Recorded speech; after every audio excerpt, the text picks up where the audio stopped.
All right, let's do this podcast the way it was meant to be. Everything bothers him.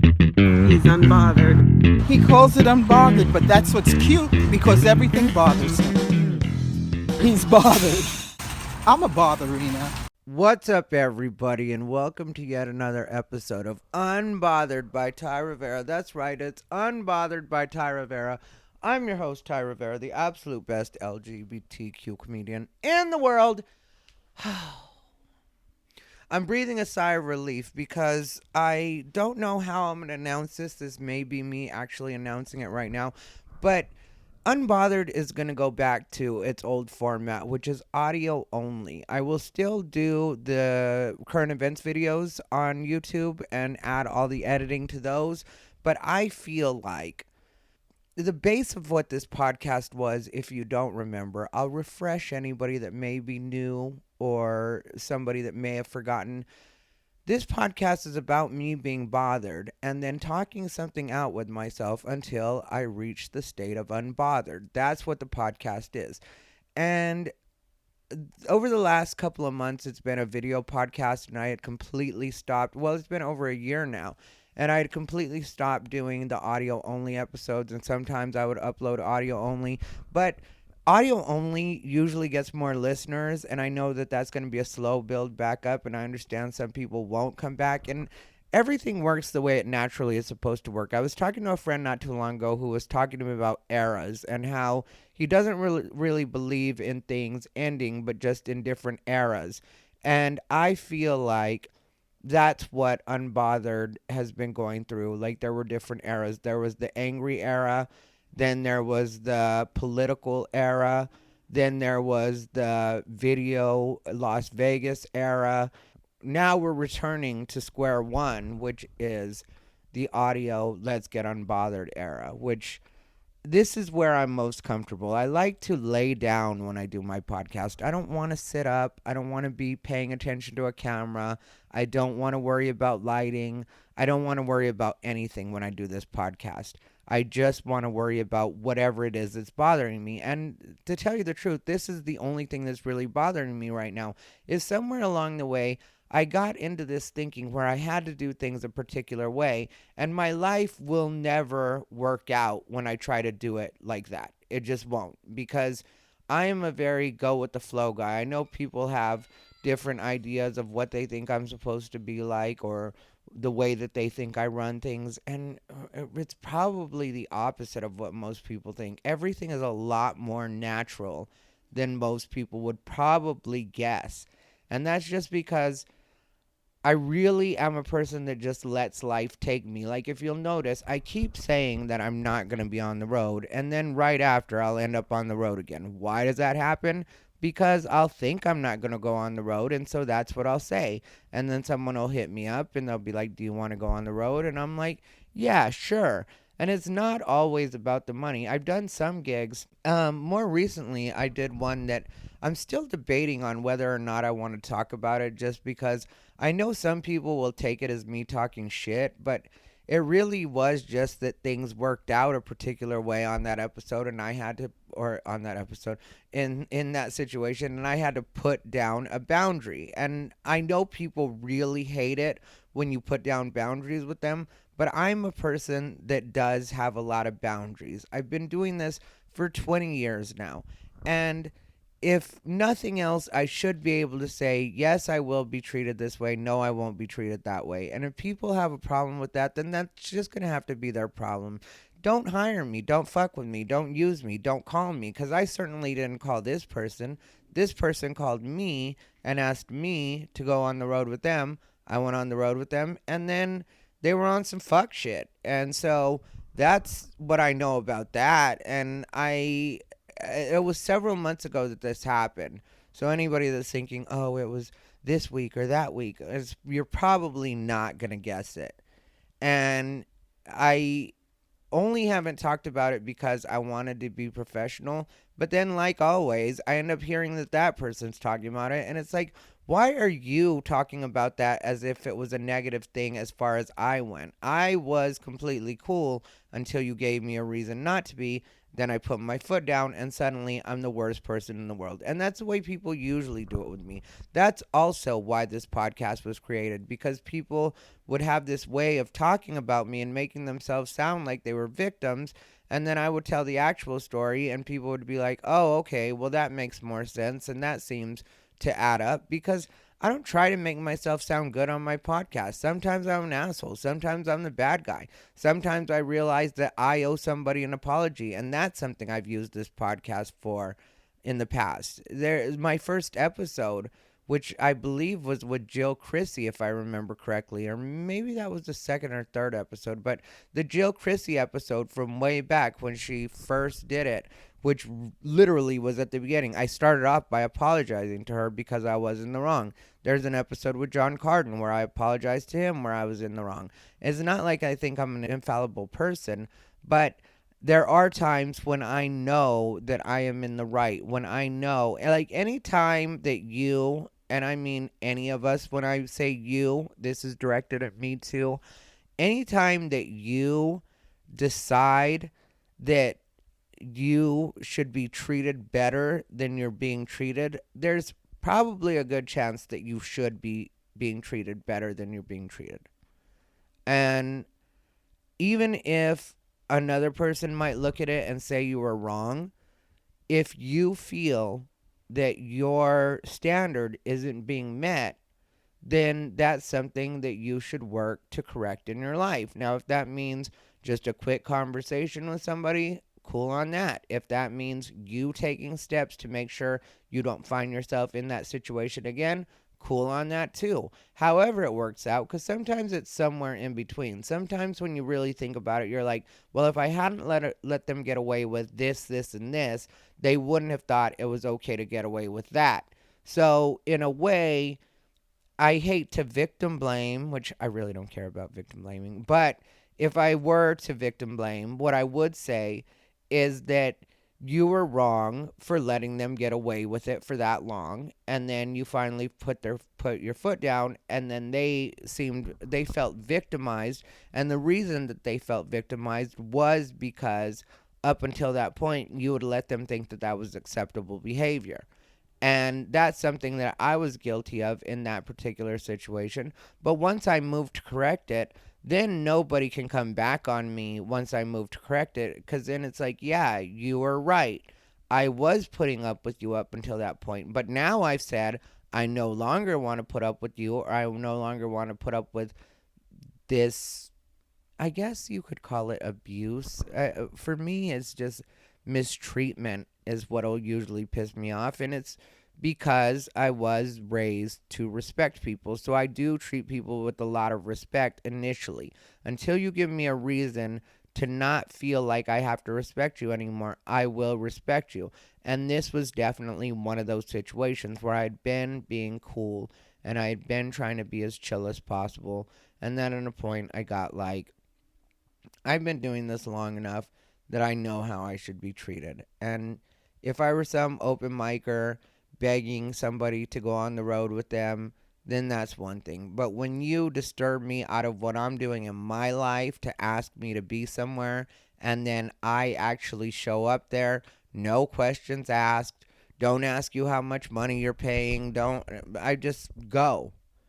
And then you start being a particular way with me right from the beginning and letting me know that you're going to be cheap with me, yeah, eventually I'll get like, well, I can just stay home and save more money than what I'm making on this little excursion that you have me on. So let me just go ahead and take my ass home. And then you say you want to straighten it out. So I go ahead and give you all the necessary information and tell you exactly how you're fucking up. And then you come to me later and say that you want to be friends, you want to make up, there's no hard feelings. And then later on, I hear you're talking about it like you had hard feelings when because we as men, which a lot of people forget that because I'm a gay man, they think that regular man rules don't apply, and they do still apply.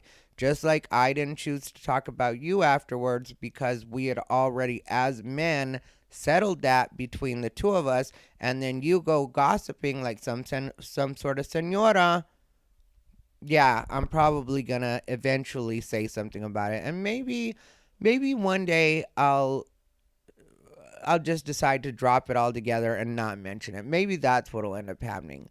Maybe this is as much as I'll talk about it, but it is something that I did want to talk about just because I'm so tired of people trying to do that, and most people now are smart enough to do that, to not do that, I should say, because most people that know me now, if somebody tells a story where they're the quote unquote victim and I did something to quote unquote victimize them, most people that know me now will be like, well, what did you do to piss him off in the first place? Because I don't just get pissed off for nothing. I'm not a person who experiences mood swings that way. And when I am feeling like not dealing with people, I handle that by just staying away from people. I don't make my mood swings anybody else's problem. And that's not even a thing that happens with me all the time. Like I said, if you listen to the last episode or watch the last episode, you would know I talked about the fact that I was stressing about a lot of things just at different points because of all the stuff that I had to take care of with the move and then the move again and then the different situations that I was having with the flooding.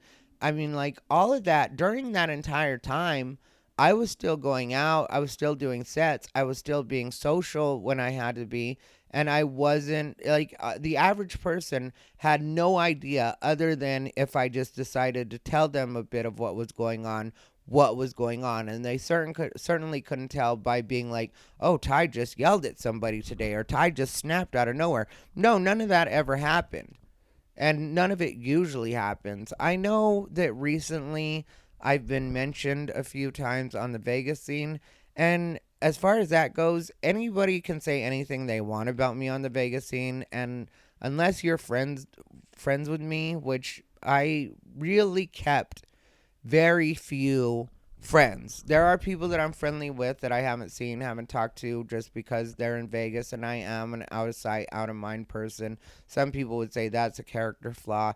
For me, that's not really a thing. I mean, like, I am that kind of person because that's what works best for my life. It doesn't do my life any good to be trying to keep these long distance relationships with people that in a lot of cases I wouldn't really talk to outside of comedy anyway.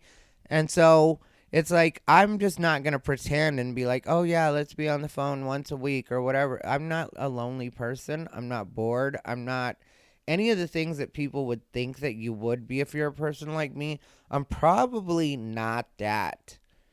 When people talk about the depression that comedians go through because they're all alone and blah blah blah, okay, I guess some people go through that, but when I'm in my hotel room alone after shows, it's not a feeling of loneliness. It's a feeling of sometimes being antsy, like what's the next thing I have to do, or I got to get home and do these things, or there'll be those thoughts, but there's not a lot of loneliness going on. There's not, I really do feel like Bijou fixes a lot of that for me, which I know probably sounds ridiculous, but having my little dog to come home to, it makes, and when I, lately, Bijou has been flying everywhere with me, like everywhere, everywhere. Bijou has been more places than a lot of the new comics I know. Bijou has really gotten around lately, and she's great at flying. She behaves herself perfectly.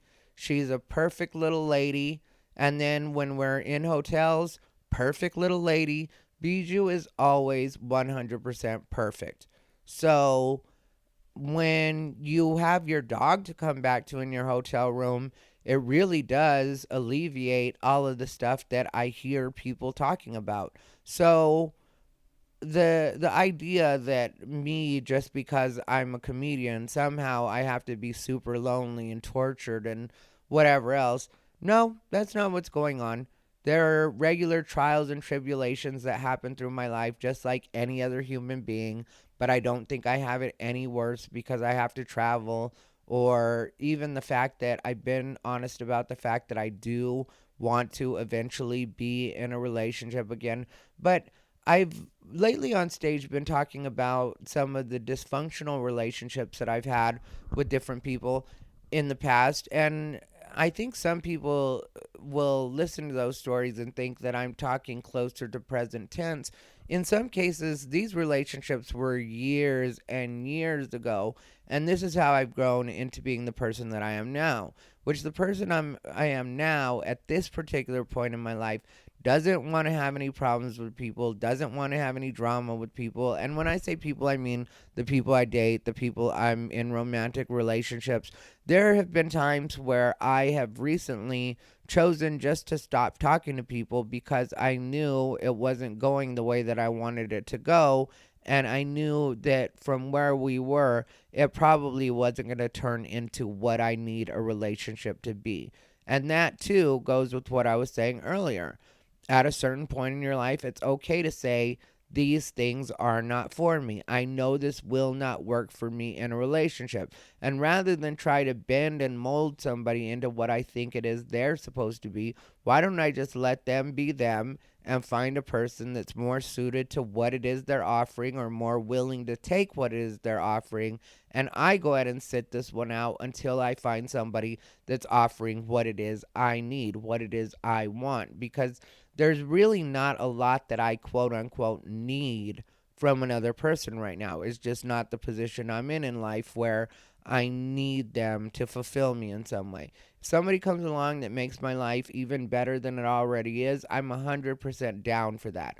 But as far as my days of being miserable with somebody because I was raised to believe that one day you were supposed to find somebody and settle down, that is not where I'm at anymore. And it's weird that I was in that position when I was younger, and it took a long time for me to break that thinking, but that's just what I had seen modeled for me. My parents have been together forever, and they put up with each other through a lot of really difficult times. A lot of it I saw because I was obviously their child, and I don't fault them for the way that they handled the things that they handled at the time that they were handling them.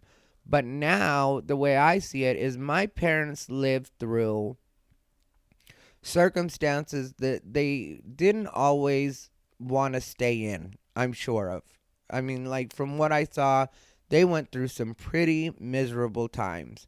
But things were different back then. People did need each other during those times. You know, the way that the family dynamic was set up was just conducive to people having to put up with each other through things that under other circumstances they probably wouldn't choose to put up with another person. Well, because my parents made that sacrifice, I don't have to. So, why would I force myself to put up with stuff that isn't necessary just because I was raised to believe that I'm supposed to find somebody? Maybe one day I will find somebody, maybe I won't. Maybe I'll just get even more comfortable in what I am and being alone and find ways to fulfill the things that a relationship would usually fulfill. Like maybe I'll hire a housekeeper. You know, maybe I'll have somebody come in and clean to start with just once or twice a week. I can afford it. I mean, like, I'm not a cheap person. I go out to dinner with friends. There's plenty of times when I pay for that dinner. So why wouldn't I be able to afford having somebody clean up my one bedroom apartment because I think my time would be better spent editing or recording or doing something other than cleaning, which isn't something that I'm a person that gets a lot of relaxation out of anyway. I know that different friends have told me about that, and I know different people use that almost as a form of meditation. There are people that just really zone out while they're cleaning, and they really like that process, and I respect that for them. But for me, I get nothing out of it. I feel like it's a waste of my time, and I don't really know that I want to continue to do that. Well, sometimes when I think about that, I think, well, maybe that's where a partner would come in handy. Well, it's cheaper to just hire somebody to come in and clean every once in a while than be in an entire relationship.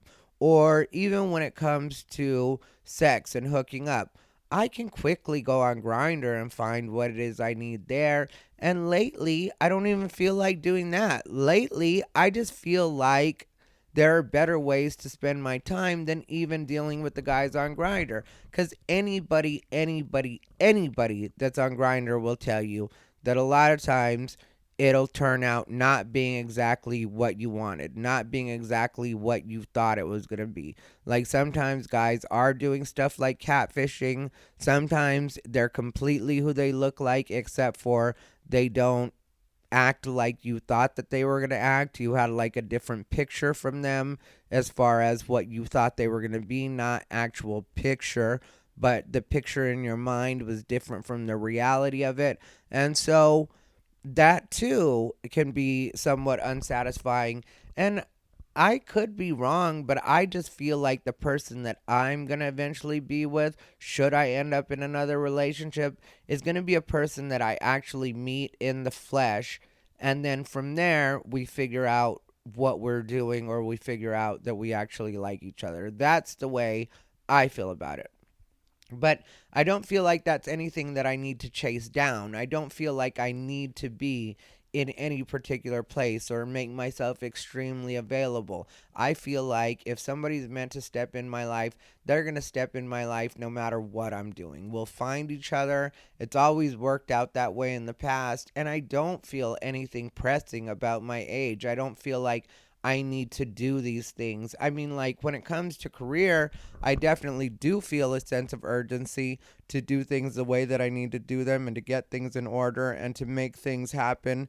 But that's not because of age either, as far as like me feeling I'm getting too old for this or any of that. Stand up comedy and comedy in general is something you can do forever. Like if you look at Rodney Dangerfield, I don't think Rodney Dangerfield even started until his 50s. And so stand up comedy isn't the same as other parts of show business. If you're an actor or an actress, yes, your best years are usually going to be when you're younger, because that's when they think of you leading man, leading woman. That's when the heartthrob, that's what they're thinking of. But when you're doing stand up, the more knowledge you have and the more life experience you have, the better off you're going to be. And that's where I'm at. I've got this entire trove of memories and life experiences. And for me, mining those now is what it's about, and actually forcing myself to be uncomfortable because I know what works. I have entire sets that work. And when I say sets, I mean sets, like completely different sets. Like I talked about it at one point. This was several years ago when I talked about this, but it was the night of my birthday. I can't remember what year it was. Probably 2019, I want to say. Yeah, maybe 2019. I know that I was freshly out of my relationship. I was in Florida, so I would imagine that was 2019. And I had to do two headlining sets back to back at the same venue. And some people had chosen to stick around because they enjoyed the first show so much. This is two full 1 hour headlining sets. And since there were people that had carried over from the first audience, I didn't want to do what I had done for the first audience. So it turned out to be two completely different sets that I did on these two shows back to back. So when you're able, and a lot of people don't realize that in stand up time, that's a long time to be doing, to do 2 complete hours. And like, there was some crowd work in it, but it wasn't what you would call padded with crowd work. There was necessary and appropriate crowd work, but there wasn't like me leaning on crowd work because I didn't have material. A lot of what I did was material driven, but it was just like completely switching it out so that people would get two different experiences. So when you're a person like me that actually can do, because it's like finding a comic like me isn't always the easiest, because there are comics that are more into crowd work, there are comics that are more into material. I am definitely a comedian that can do both of those things, and I can do a mix of the two things if I want to. So I realize what it is I am. I realize what it is I'm sitting on, and I don't feel at all like anything has been wasted. I feel like there were different times in my progression or in my growth as a stand-up comedian, that maybe I may have stunted myself by the negative habits that I was in during that time. But I feel like that was necessary too, because during all of those times I was actually growing and I was actually learning about myself, and I didn't realize that that was the point of those particular exercises or those periods of time. But it's really what it was. It was just me finding myself, and it was me finding the security in myself to be able to talk about the things that I actually wanted to talk about. And so when we're talking about me in a stand-up sense, there's still things that I haven't even gotten to yet. And it's not because I'm trying to avoid them. It's because there's a way that my life's gone, and it's almost like if I don't explain these things over here, then this over here isn't going to really make sense. But right now, I'm having a little bit of trouble figuring out how to make this particular part funny and actually make, like, when it comes to certain topics, even. Like, I talk about sex work on stage. Well, I haven't done sex work in a very long time, not officially. But the thing with me and sex work is it was forever ago that I actively did it, but I didn't get to talk about it until what, maybe 3 years ago that I really started talking about it? I want to say it was 3 years ago. This is 2023. Yeah, 2019, 2020 was when I really started talking about it. So, there's other stuff in my life that I got to eventually get to that's even further past that, but it's even closer to now. And so all of that has to make sense to make now make sense, or make the in between really make sense, and give people the full story. And hopefully by the time I'm dead, I've gotten it all out, or at least it's on video, or at least it's on podcast form, or at least people are able to find out, because I do think that there are a lot of lessons to be learned from my life and the way that I've lived my life. And not all of it is perfect, and not all of it is pretty, but it will, I feel, be very important for other people who maybe come from toxic circumstances or toxic cycles, or breaking out of toxic cycles, to be like, okay, maybe what I've done or what I'm doing isn't the best and hasn't been the best, but I can still right the ship. Like, that's what I want people to get from me and my story and my stories, is that you can always right the ship. It's never too late to correct the course and be like, okay, this is where I decide that I'm going to start loving myself and act accordingly. And I don't think there's anything wrong with it. And I don't think there's any weakness in admitting that maybe you weren't always doing things exactly the way that you should have. But, people will always judge you, and people will always try to make you feel bad for the journey that you've taken. But I can't really make other people's perceptions of me be my problem. And when you say that, a lot of times people think you're being defiant or you're trying to be stubborn. And really, it's not in my case. It really is just a matter of, I can't change what the past has been. I can't change the person I was 10 years ago or 20 years ago. What I can do is change or work on the person that I am now. I can congratulate myself on where I was then as opposed to where I am and what I'm doing now. That's what I have control over, because the past is always going to be the past. And there's always going to be people from my past that are able to say, he did this and he wasn't a good boyfriend that way and he cheated on me. And, a lot of it is true. Are there a lot of lies about me as well? Hell yeah, there's a lot of lies about me. I have one ex that I've referenced on this podcast before that continues to lie about me, and he's one of my first boyfriends ever. There's nothing I can do about that, and a lot of the memories he has are from so long ago that he was my first boyfriend ever. Like, it's a long time ago. And I hear these things come back to me every once in a while from, at the time, people that since I have cut off, and it's for, in some cases, that reason exactly. Like, I had one friend that loved to tell me the things my ex said about me, and one day I finally just put a boundary down with him, and it was like, yeah, you don't ever have to tell me stories about him again. You don't have to tell me that you talked to him. I haven't dated him in forever. I don't know what he's up to. I don't care about what he's up to. I don't care about what he thinks about me. I don't care what he says that I did back when we were together. I don't care. It just doesn't affect my life, and it's not gonna affect my life. And maybe I would have more feelings about it if most of the stuff that he said was true. But if you've ever heard me talk about my first relationship ever, it was an abusive relationship, and I was not the abuser.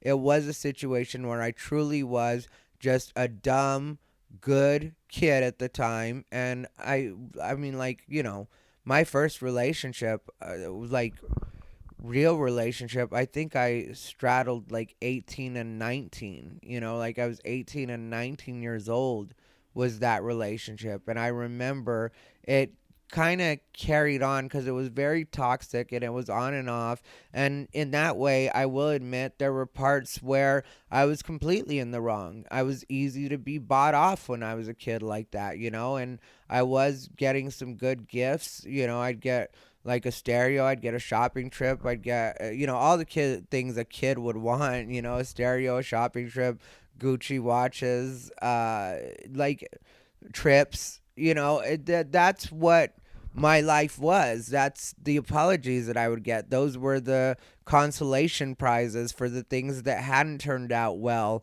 as far as this person went. And I was dumb at the time and was dazzled by these things, and it would be like, oh, he bought me a watch, isn't that sweet? Oh, he sent me flowers, isn't that sweet? And then we get back together and it's like this toxic relationship. But I really wasn't bad during that time. I wasn't even cheating during that time, which I've admitted I've had problems with being a cheater in the past. It's not where I'm at now, but that too. It's like there are people that can say that I've cheated on them, that I did cheat on them while we were together, and that is 100% true. And I've learned that if I am not happy with somebody, I should just not be with them. Not I should be with them and keep them there because maybe I liked at the time having a warm bed to go home to, somebody that was actually in that bed. I liked that more than I liked working on myself, because that's what those were, was distractions. And as callous as that may sound, to refer to your exes as, you know,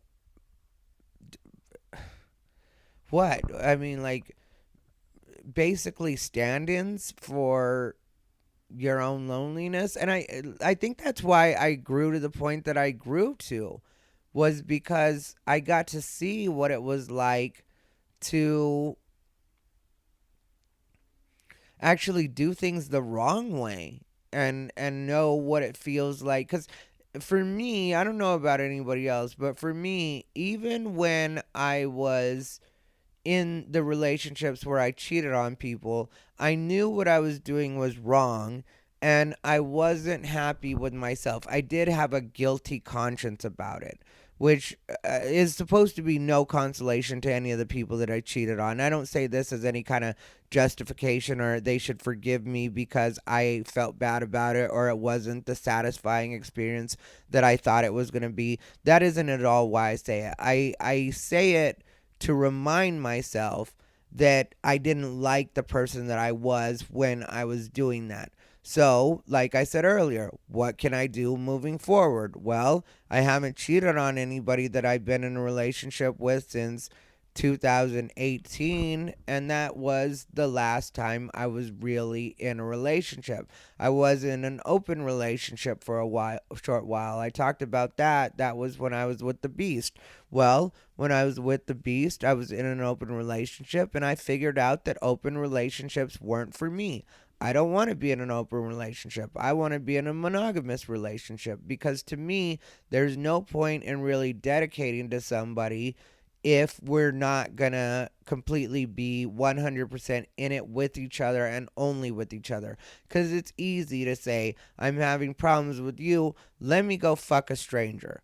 I'm having problems with you. Let me go hook up with somebody that doesn't have the same baggage that I have with you. Maybe we should work through some of that baggage together if we're actually going to be together. Maybe we should find actual healthy ways to communicate with each other if we're actually going to be together. And I have friends that are in open relationships, and I don't judge them for being in open relationships. A lot of them I know have found ways to make that work for them. So if that works for you and your spouse or you and your partner, then you do that. For me, I am a monogamous guy. That's just what I'm meant to be, or the way that I'm wired.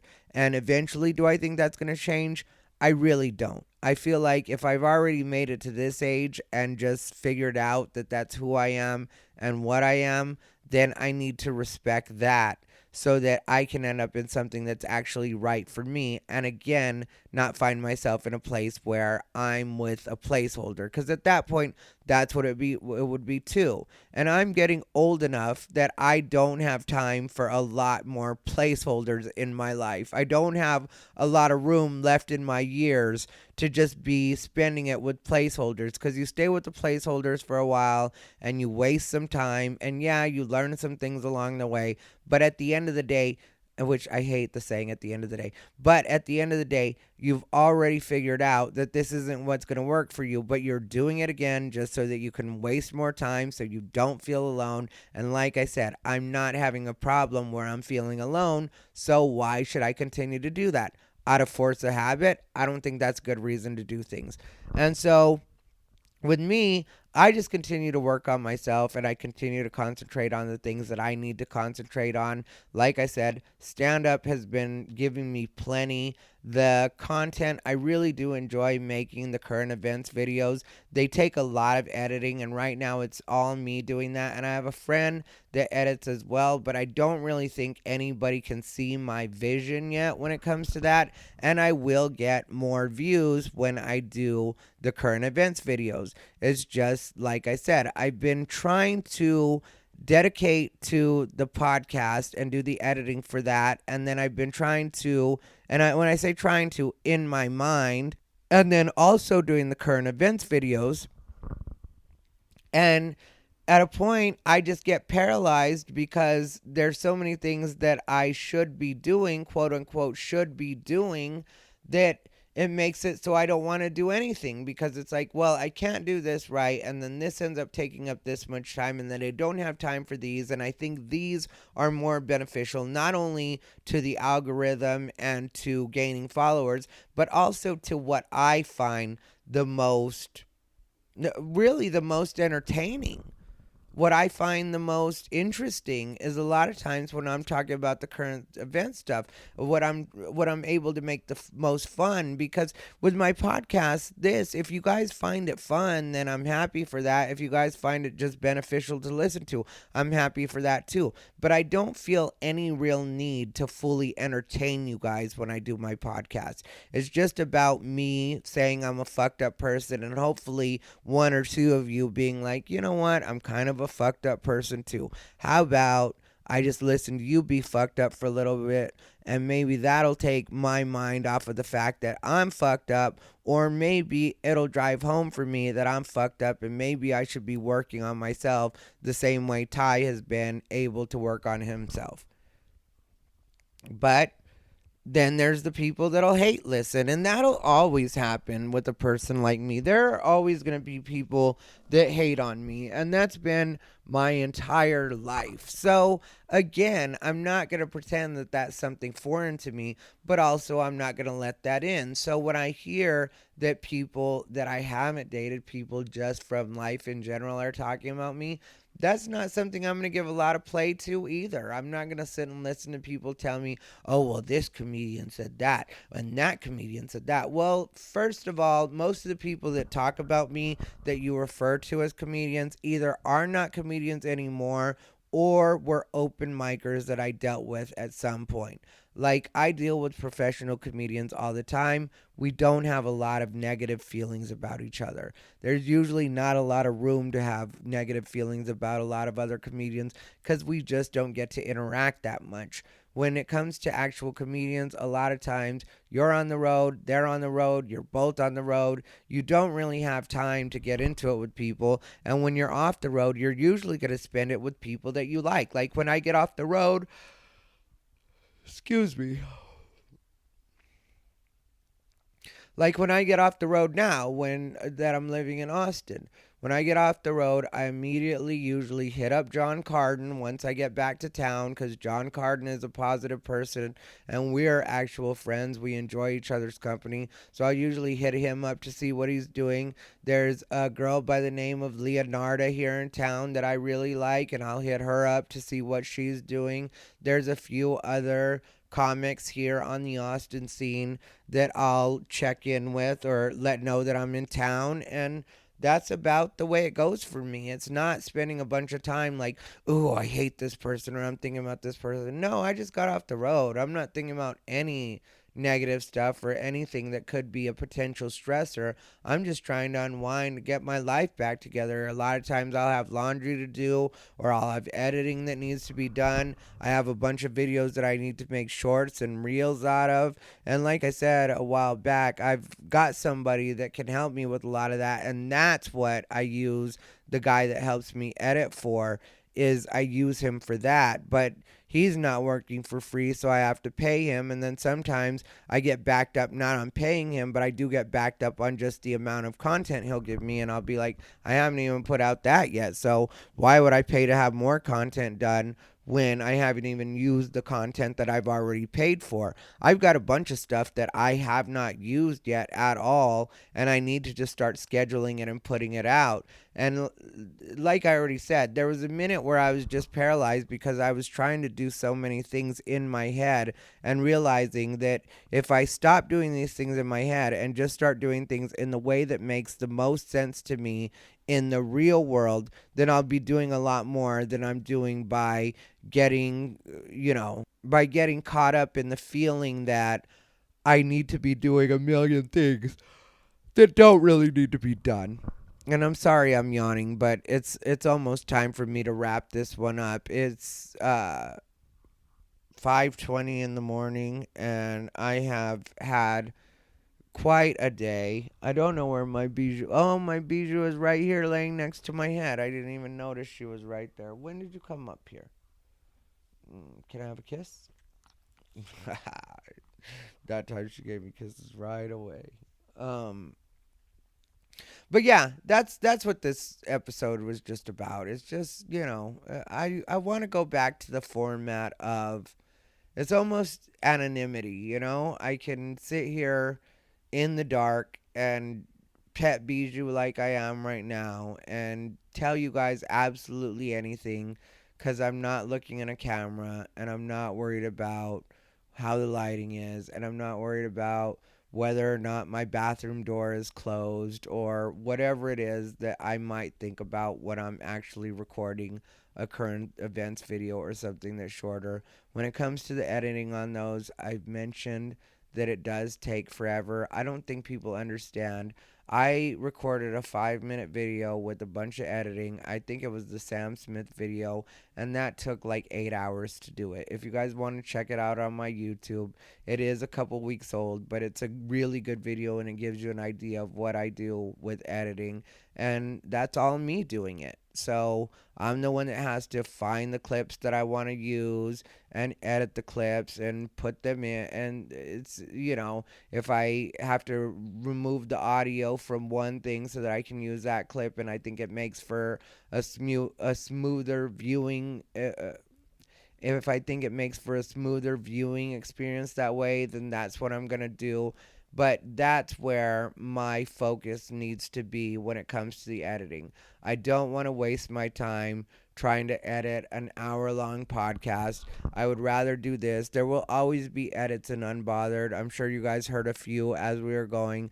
That's because sometimes I'll say things the wrong way, or this flipper gets in my way and I end up slurring, or it's bad enough I have a little bit of a lisp because of this flipper, which I will get my implant put in. The implant is the permanent tooth, if you're not familiar, and they basically drill that into your gums. I have the bone graft, which is what they'll drill it into. I had that like put in when I had my tooth removed, but I haven't been in the biggest hurry. Well, it was 5 months for it to heal enough, and I haven't been in the biggest hurry to get it done. I'm probably about 2 months after the 5 month, I think, or yeah, I want to say like 2 months after the 5 month mark now.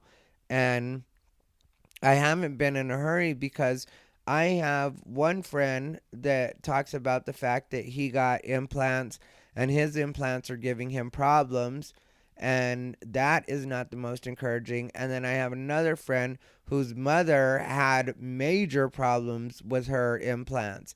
And so when you're dealing with people, and both of these people make really good money. So it's not like they went to bad doctors or they decided to go to Mexico. Shout out to my friends that go to Mexico, not talking shit.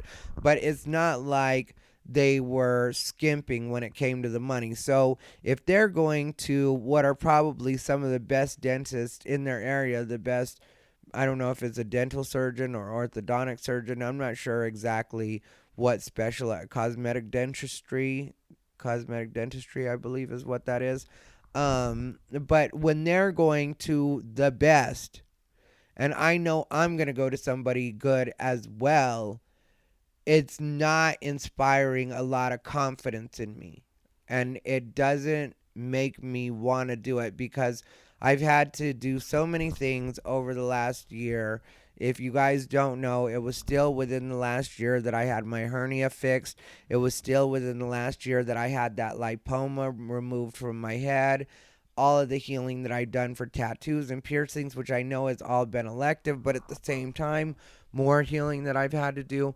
I'm just not in the mood to try to heal something that might end up being a bigger problem than I actually want to deal with. Anyway, I hope this episode has been somewhat entertaining, or at the very least enlightening for you guys and given you an idea of what's going on. Stay unbothered.